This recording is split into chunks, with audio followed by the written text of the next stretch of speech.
Hey, I'm Will from Cardboard Mint. We're going to be taking a look at Sprawlopolis, a little wallet game from ButtonShy games. They're kind of known for their small games that fit inside these little faux leather wallets. Typically 18 cards, plus sometimes some expansions. And I think this game was a game that really put them on the map. So let's see how it plays. I'll show you how it plays. I will go through an entire game, give my review, and I'll also go over a little bit about some of the expansions and sequels and stuff like that. And we'll talk about that later. So let's head down and begin. So the basic game comes with 18 cards and a rule book. And each card has a different scoring objective on the back. So what you're going to do before you play is shuffle them up, draw 3 cards, and decide what your scoring was going to be for that game. So I'll line them up here. And then turns are very simple, whether you are playing as a single player, solo, or whether you're playing as multiplayer, which the game supports up to 4, but we'll talk about player counts afterwards. You are going to take 3 cards into your hands, and you're going to play, actually, I guess there's a starting card, and you're going to play one to the center. You are having to play the cards in alignments. You cannot rotate them, so all of the little rectangles in the cards do have to line up. You also cannot place them corner to corner. You have to have at least one side of one rectangle touching another one.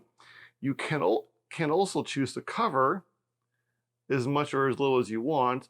However, you cannot exactly cover a card of an existing card. So, for example, you can cover something like that. There's no restrictions in terms of placements, but you'll see how the scoring works. There is definitely some incentives.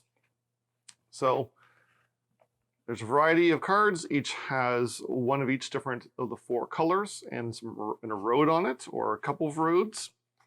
And these play into how the scoring works. So there is a basic scoring that happens every game, and then additional scoring that is a little bit different depending on the 3 scoring objectives that you drew. If you're playing multiplayer, it is cooperative, except for one of the expansions, which I'll go over. But if you're playing solo, it's just to beat your own highest score. And really, if you're playing cooperative, I would also suggest doing the high score comparison so you can see how well you did. So the basic scoring, what you're going to do is you're going to look at each group. Here, let's just set up an example here. You're going to look at each group of the largest group of one of each color. So the largest group of greens, the largest group of browns, and so on. And you're going to get 1 point per rectangle in that group. Then you're going to lose 1 point per road. So if there's a single long connected road, that counts as just a single road. So there's incentive to attach as much roads as possible. Right now, I would be losing 1, 2, 3 points. So after that, you'll go through the scoring objectives. And that is how you play. So let's take a look at what scoring objectives we have. And then I'll also explain how the end game scoring works on top of in terms of the comparison of how well you've done. So here we have each card has a large number and the name of the scoring type. And after your game, you are going to subtract these large numbers from your score. And if you are still in the positive, then you win the game. If you dip down into the negatives, then you've lost. So for our game today, we've got park hopping. So 3 points for a road that begins at one park and ends at a different park. So it's going to take a little bit of coordinating to lay that out. And then we have 1 point for every 2 road sections rounded down that are part of your longest road. So we want, you know, these are kind of competing because they don't have, we want lots of little roads touching parks, but then we also want one large road. And then we have 1 point road that does not end at the edge of the city. So we want roads to be internal only. And -1 point per road that ends at the edge of the city. So that's going to make roads especially painful since because of the setup, I'm essentially relying almost entirely on the basic scoring because there's going to be so many negatives in here. So let's see how we can do. So with their cards, place a central one in the middle here. And let's begin. So I don't really have anything in the park right now. I do want to start stacking up colors if possible, but it's going to be tricky because none of these really work well together. I could do something like that. I mean, I could just flat end it and go straight into the park, which is probably not a terrible idea. Because it would essentially start me off with 2 different roads that would qualify for this, but it's not getting me any additional points. So maybe if I build some sort of large central park and have roads connecting to that, maybe that will work best. So we'll have to see how it goes. Draw an extra card, go back to 3. Well, I'm making the loop here. It's connecting a little bit, at least it's staying on the inside. Okay, so here we have not really an opportunity to add things in. I want to just end at a park. Continue my group of 4. Oh, you know what, this looks good road-wise, and this is going to give me a nice long central road for those super highway points. But I think I do want to end it at some point because otherwise it's not going to go well for me. So let's see here. We have grays. I could end. Oh, that kind of works as ending at a park and add some grays for me. I feel like I'm not going to win this one. Maybe it's just early in the game still. So beginning and one end, I need to end this one in another park, but maybe not quite yet. Add some more grays in here. I don't really have any turning grays right now. Maybe some grays and blues.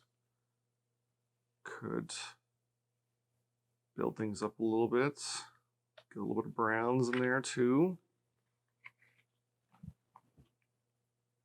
Okay, I still need to end the green. That would end the green, but doesn't really help anything else. That helps my browns. So you're a group of 3 browns now. And now my longest road ends in the green. So that's going to be 1, 2, 3, 4, 5, 6, 7 points. Not quite the best superhighway score, but it could be. Let's see here.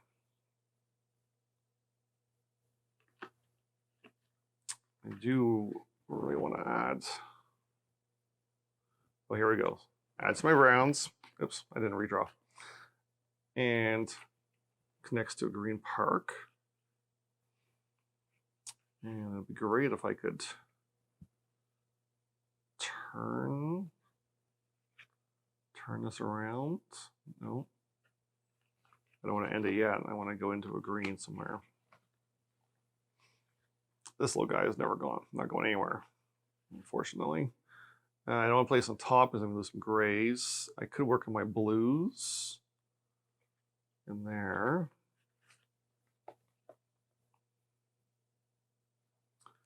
Doesn't really help. You know, if I have a green here, that road's gonna end there.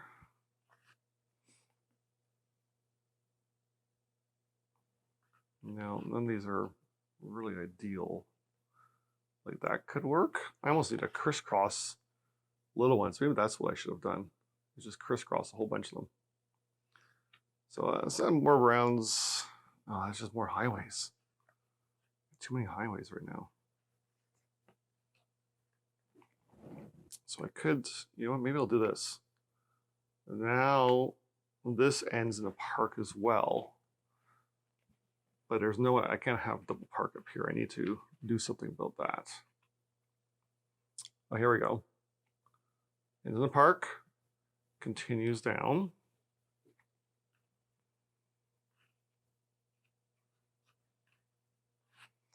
And would that help at all? That ruins all my browns.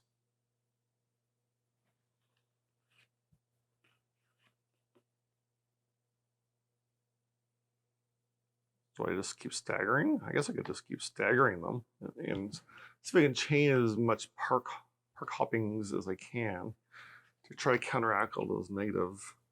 At least I have all my roads except for 2, 3 are interior. So that actually kind of works for me.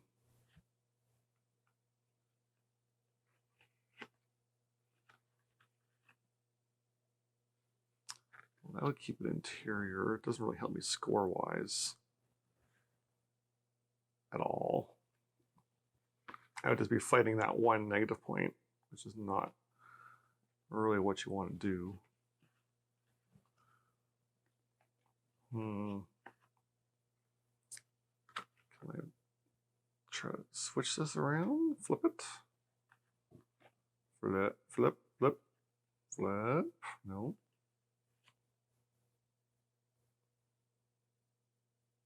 I mean, that doesn't really do anything. That just ends my chain, which I don't want. I can't cover exactly. Maybe I should work up here. No, I mean, like that was good at work. So if I could end over here somewhere, that'd be great. But as soon as I end on a park, I'm immediately losing, you know, an extra 1, 2, then 3, 4 points. So I'm not gaining anything. I need to get more things connected, like maybe get another blue in there.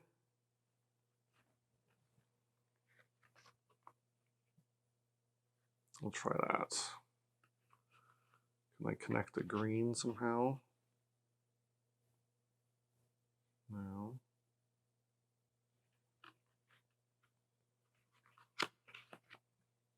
Continue the blues. Nope. That was probably the wrong move. Already have enough browns. What I need is some greens going off of each other. Keep the parks internal. That doesn't help either. I mean, that's nope. No. I'm just fighting fires here. This is not ideal. So probably lost this already. I can just add to my grays. No, there's only 2. It's not good. Not good to say. Not good. Do I make this road bigger? No, it's my superhighway. I need to get my superhighway to continue. I mean, unless no, I can't expand. That'd be placing on top. That would not expand my superhighway anyways.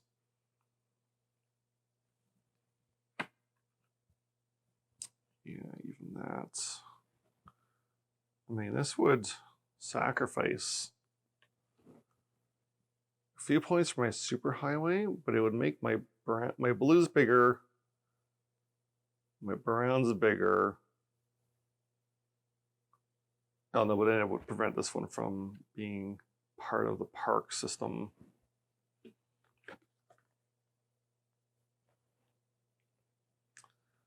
So that would lose me a few points right there. So no, close, close, but no. Jump in here.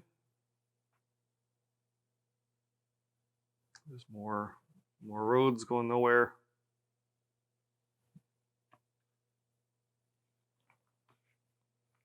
Yeah, putting that card there was probably a bad idea.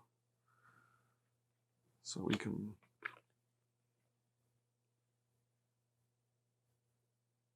I guess that's something. And then I just cap it off. I lose so many points. Not. I could do that, and then I could do connect them. I should get less points. Anyways, it's terrible. I did not do well in that. So let's look at points here. So greens, so we have 4. Blues, 5, 6, 7. Grays, 8, 9. Browns, 10, 11, 12, 13, 14.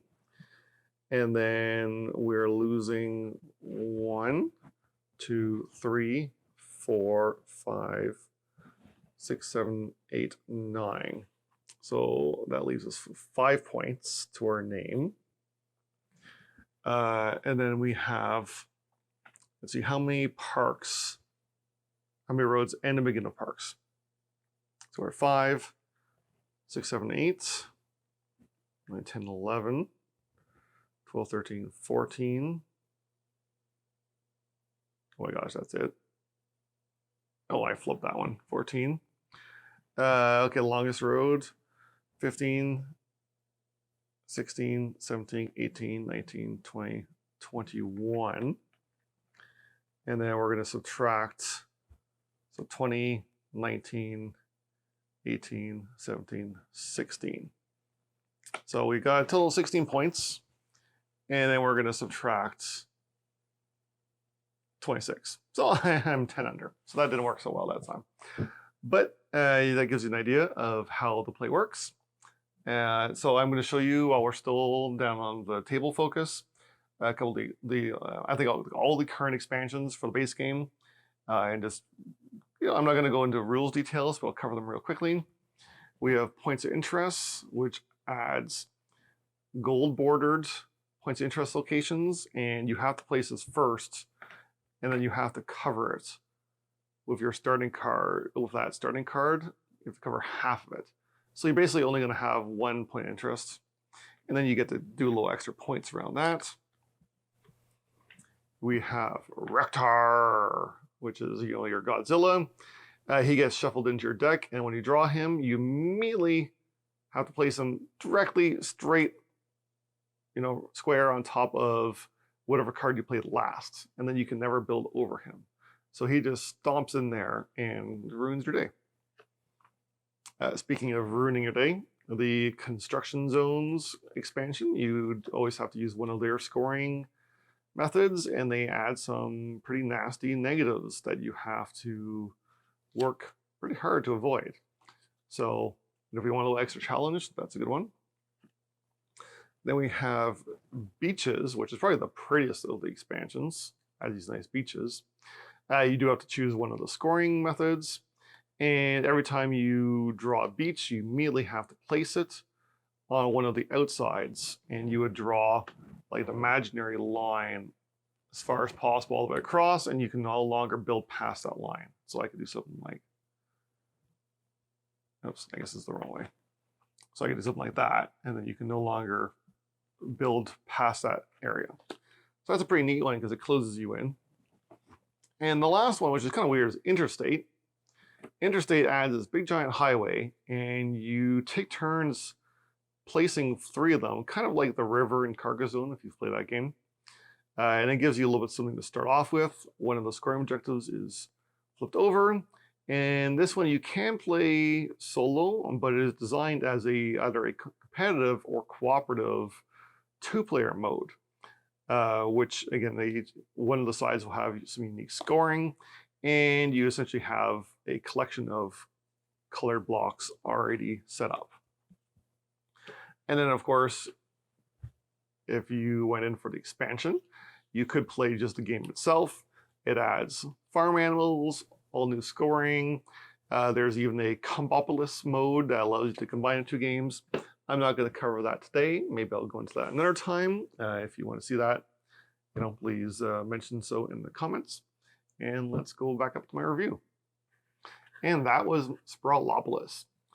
As you can see, depending on the scoring cards you choose, it could be easier or harder, or more brainy or not. You could even, I think, just choose to play without the scoring cards, which I would say is an unofficial variant. But if you just want to build a pretty map and get some basic points, try to balance out the roads, go for it. But really, the meat of the game is in those scoring cards, and the fact that each card has a different type of scoring on it, and you randomly choose 3 of them, means you have just an absolutely massive amount of choice or replayability, because your objectives are going to be different in combinations each time. As you saw, because I got all 3 were road related, it really worked against me, and it was pretty tough. But I could have had some that were based more on colors that would have balanced things out a little bit. And that's fine. It's it's a different experience every time, and each time is unique and interesting. As far as the components go, it's just cards. They're nice quality. The little sleeves, take it or leave it. I think they're okay. They're probably not the the best way to store a game, but it does literally fit into your pocket. And because of the size of this game, I have thrown this in my bag for work. I've taken it traveling all different places, wherever I've been, and it's relatively fast. It doesn't take up a huge amount of table space, so you can pull it out just about anywhere and play it, and it doesn't take too long as well. It's just a quick meditative solo game. Now it does play more players, although really I think it shines as a solo game. Playing 2 or more cooperative, it works, but it's like playing cooperative Sudoku or something like that. It's cooperative word search. It's not the same feel. Yeah, it's not a game where you're really making decisions together so much as you're each individually making your own decision, and you might as well just make them all yourself in a sense like this. As far as the gameplay itself, it is puzzly, but it is fairly easy to learn and pick up. My kids have played this. My wife has picked up and played it too, like on their own. And it is, the scoring is not always straightforward, but it is worded properly and worded well, and it has clear examples on the cards. So I've never been confused with how something scores. And I think that's a testament to both the simplicity and the brilliance of the game, is that almost anyone can play it anywhere, anytime, and it just slips right into your pocket. So this is going to have a very high review for me. I think the expansions, while they're all nice and add some interesting things, I don't think any of them are necessary. And if you have the opportunity to pick a bunch of them up in the bundle, go for it. Otherwise, I would probably skip them unless you're really looking for more. I've had plenty of plays just the base game. Agropolis, if you want to see me play the sequel or combine the 2 for like a mega game, let me know. And I will also mention that because ButtonShy is a proponent of the print and play community, you can pick up a lot of their games either through their website or from their Kickstarters or somewhere like PNP Arcade. You can purchase print and play files that you can print out and make yourself. And I have done that for numerous games. I've bought their print and play, or I've kickstarted their game at the print and play level, because shipping from Canada was kind of atrocious for such a small package. You could have just slipped it in an envelope and sent it. But so printing and playing is definitely a good way to go. I could do a separate video on printed plays. I've done quite a number of them. And if you find out you really like it, you can always splurge for the real version. So highly recommend, please check it out. And thanks for watching.